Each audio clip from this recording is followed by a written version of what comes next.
Bonjour à tous. Alors la reprise économique se matérialise enfin au sein de la zone euro avec des indicateurs d'activité mieux orientés depuis le second semestre 2025 et globalement des signaux conjoncturels meilleurs qu'escomptés, même s'il ne faut pas surestimer la dynamique de reprise que nous observons actuellement.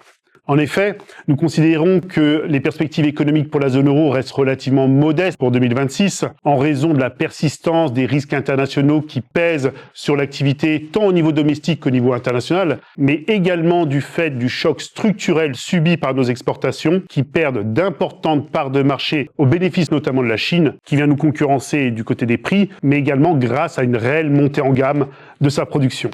Alors cette situation, bien évidemment, pèse principalement sur l'Allemagne, qui ne connaîtrait finalement qu'une augmentation modérée de sa croissance en 2026, malgré l'ampleur des plans de relance annoncés par les autorités dans les infrastructures et dans la défense. Dans les faits, les programmes d'investissement mettraient plus de temps à se déployer et à se diffuser à l'économie que ce qui avait été énoncé initialement, en raison de facteurs multiples, bien évidemment, mais principalement de délais de mise en œuvre incompressibles liés à tout projet d'investissement, et c'est particulièrement le cas dans la très orthodoxe économie allemande.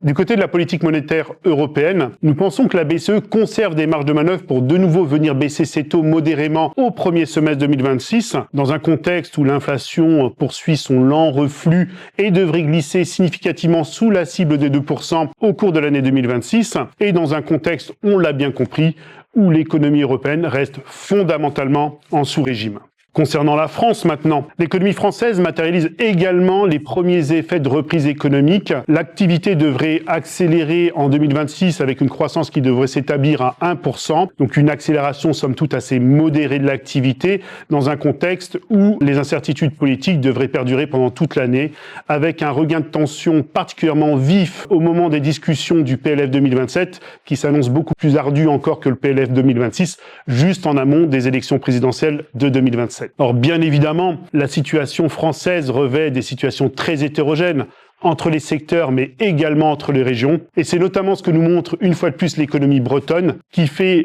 l'objet d'une résilience toute particulière au regard notamment des moyennes nationales, avec par exemple des défaillances d'entreprises qui s'inscrivent d'ores et déjà en ce début d'année 2026 à la baisse. Je vous remercie beaucoup pour votre attention. Vous pouvez consulter l'intégralité de nos publications sur le site de la Salle des marchés.